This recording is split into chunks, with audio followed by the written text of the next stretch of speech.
Welcome, everyone. Today we're going to explore the peripheral nervous system, focusing on how it integrates afferent sensory input with the autonomic nervous system, and specifically comparing the sympathetic and parasympathetic divisions. By the end of this lesson, you'll not only know the differences between these two systems, but also why their balance is so critical to human survival and long-term health. The peripheral nervous system, or PNS for short, consists of all the nerves outside the brain and spinal cord. It acts as a communication network between the body and the central nervous system. The PNS has two main divisions: the afferent or sensory division, which carries information towards the CNS, and the afferent or motor division, which carries instructions outward to muscles and glands. This dual flow of information is essential. We take in stimuli through our senses, and then the body generates a response. Today, we'll follow this pathway all the way through the autonomic nervous system, which controls involuntary activities like heart rate, breathing, and digestion.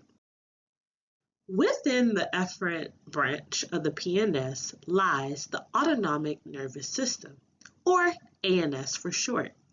Unlike the somatic system, which controls voluntary movements like walking or lifting your hand, the autonomic system manages unconscious processes.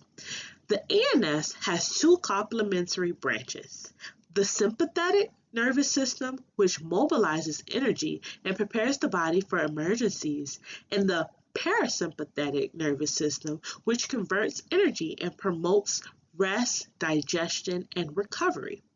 Understanding how these systems function together is crucial because they provide the balance that keeps our body stable, and this is what we call homeostasis.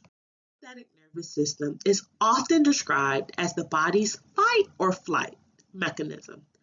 When the brain perceives stress or danger, this system activates rapidly. It increases heart rate, raises blood pressure, dilates the pupils, speeds up breathing, and redirects blood flow towards skeletal muscles and away from the digestive system. It also triggers the release of glucose from energy stores and stimulates the adrenal glands to secrete adrenaline. The result is a body that is primed for immediate action, either to fight a threat or to escape from it. Importantly, this system is not just for emergencies. It can also be activated during exercise, competition, or any situation that requires heightened alertness. The parasympathetic nervous system, by contrast, is sometimes called the rest and digest system. It predominates when the body is safe and relaxed. This system slows the heart rate, reduces blood pressure, stimulates digestion, constricts pupils, and enhances nutrition absorption. It also supports energy storage by promoting glycogen synthesis in the liver and stimulates processes of growth and repair. Think of it as the body's recovery mode. It allows us to recharge, heal, and prepare for the next time the sympathetic system is needed. To make the distinction clear, let's directly compare the two systems. The sympathetic system increases heart rate, while the parasympathetic system decreases. The sympathetic dilates pupils for better vision, while the parasympathetic constricts them to protect the eyes. The sympathetic suppresses digestion to prioritize energy for muscles, while the parasympathetic stimulates digestion and replenishes energy. It's not that one is better than the other because both are equally essential. The key is their balance. One prepares us for action and the other restores us afterward.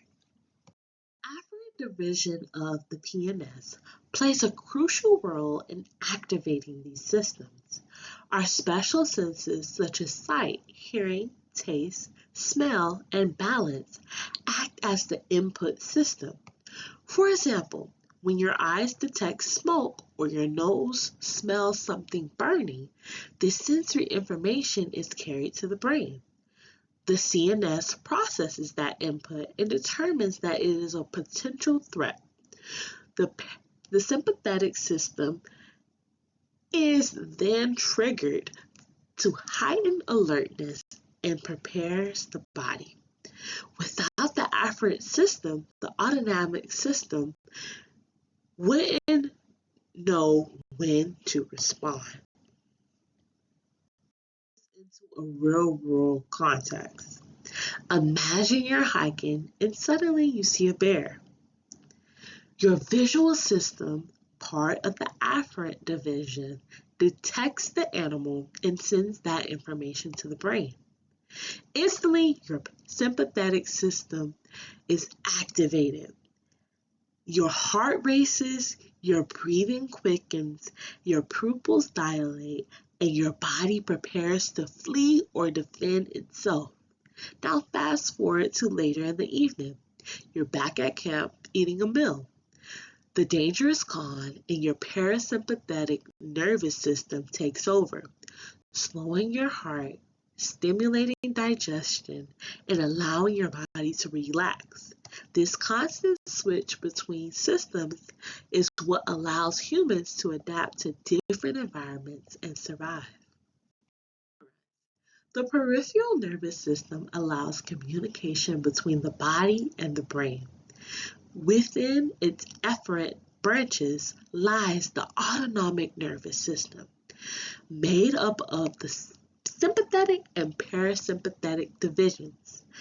The sympathetic system mobilizes energy and prepares the body for stress, while the parasympathetic conserves energy and restores balance. Both systems are undeniably crucial for survival, and their coordination ensures homeostasis. In essence, these two systems are like partners in a dance, each taking the lead at the right time to keep the body functioning optimally. Before we wrap this up, consider this. When was the last time you felt your sympathetic nervous system kick in?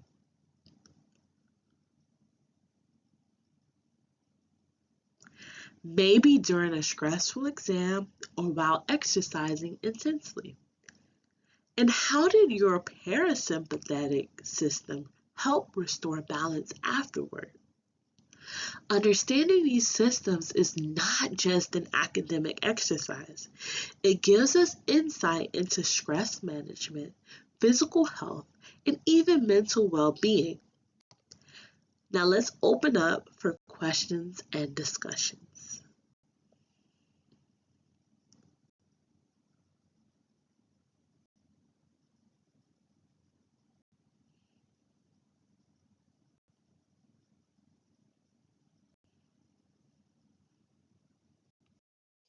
Here are my references.